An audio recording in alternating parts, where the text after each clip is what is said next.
Bona Tivada, your dolly old eek. My name is Amelia Rodriguez. I'm a fourth year writing and literature major at the University of California, Santa Barbara, and I just greeted you in Polari.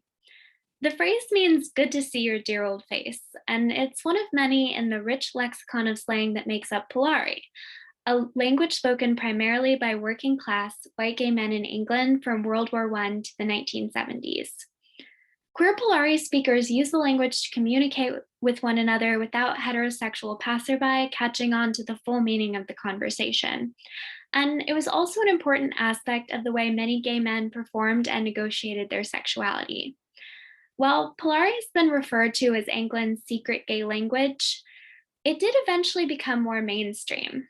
This is thanks in part to actors Hugh Paddock and Kenneth Williams, who used Polari as characters Julian and Sandy on the BBC radio show Round the Horn in the 1950s and 60s. Julian and Sandy were campy, out of work actors, unabashed and expressing queer desire. For example, in describing a strong man called the Great Omi Polone, a term that literally translates to man woman, Julian describes him as having thews or thighs like an oak and bulging lallies or legs. By this time in history, most heterosexual audiences would have known enough about Polari to understand that Julian and Sandy's use of it likely meant that they were gay, but the individual meanings of words would have been lost on them.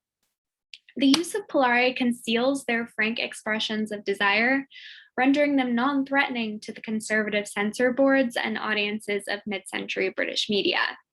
So while speaking Polari marks Julian and Sandy as non-normative in multiple ways, it also disarms their expressions of queer desire. This idea of hiding queer desire in plain sight becomes even more interesting when we look at Lee Sutton's 1971 album Drag for Camp Followers.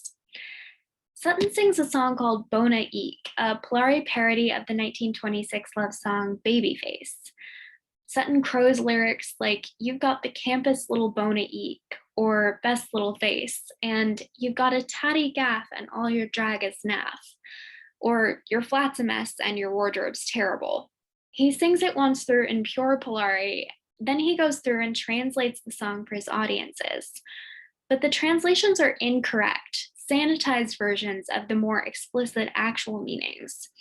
For example, Sutton tells audiences that the line, "My heart starts a racket every time I see your packet," means, "I get so excited when I look at your wages." But the real meaning is something closer to, "I get so excited when I see the bulge in your pants."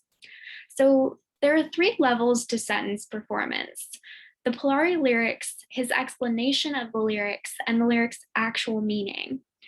Because non-Polari speaking audiences rely on his translations and may not even realize they're missing out on that third layer, Sutton's use of Polari imparts him with the power to control the amount of queer sexual desire visible to their gaze, including and excluding them at the same time. The first two layers appear to heterosexual audience members as the complete picture of Sutton's queer performance, but in fact, there's a reality beyond his surface level translations.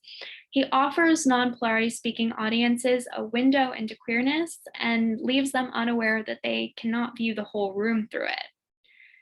This research has broader implications around the politics of queer code switching, and it also shows how queer rhetoric can both break and bridge the very binaries it seems to set up. Thank you so much for your time, and Bona laughs!